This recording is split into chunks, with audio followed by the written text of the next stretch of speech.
સમાચારમાં વાત કરીએ સુરતથી સમાચાર સામે આવી રહ્યા છે, જેમાં સુરતમાં બીએલઓને લઈને શિક્ષકોની અછત તો બાળકોના ભણતર ઉપર તેની અસર જોવા મળી છે।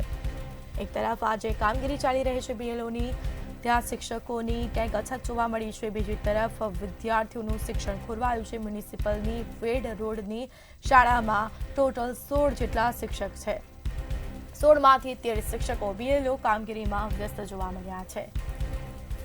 તો બીએલઓના કામગીરીના કારણે બાળકો શિક્ષણના અધિકારથી ક્યાંક વંચિત જોવા મળી રહ્યા છે। બાળકોને સરખું ભણતર મળી રહ્યું નથી। માત્ર 3 શિક્ષક દ્વારા સ્કૂલમાં બાળકોને ભણતર અપાઈ રહ્યું છે, જેમાં સ્કૂલમાં ટોટલ 582 જેટલા વિદ્યાર્થીઓ વચ્ચે માત્ર 3 જ શિક્ષણ કાર્ય થતું નથી। વિદ્યાર્થીઓને ભણાવવામાં પણ અનેક મુશ્કેલીઓ પડી રહી છે।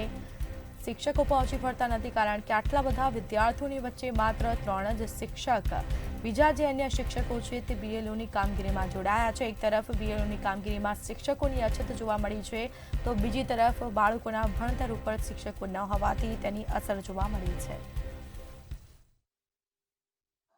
કાશીનાથભાઈ જાદવ,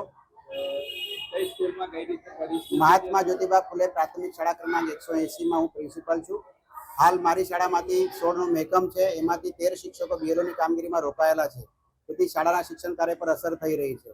શાળામાં અમારા 2 સાથી શિક્ષકોને 1 શિક્ષક અને હું આચાર્ય એટલા જ મિત્રો અમે અત્યારે શિક્ષણ કાર્ય કરી રહ્યા છે।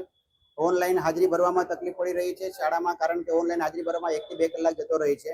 ત્યારબાદ શિક્ષણ કાર્યમાં અમે ઘણી ટુકડીઓ હોવાથી બધા ટુકડીઓ ભેગી કરીને અમે ભણાવી રહ્યા છીએ। ક્યારેક અમને પ્રાર્થના સંમેલનમાં બધા 2-3 ધોરણના વિદ્યાર્થીઓને ભણાવવામાં ત્યાંથી અમે શિક્ષણ કાર્ય કરી રહ્યા છીએ।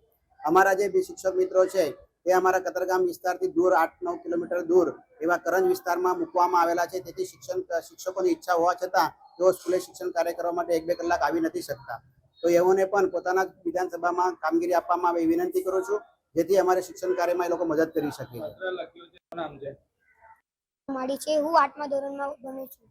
અમારા શિક્ષકો બીએલઓની કામગીરીમાં ગયા છે, એટલે અમને શિક્ષણમાં બહુ તકલીફ પડી રહી છે। અમે શિક્ષણથી વંચિત રહ્યા છીએ।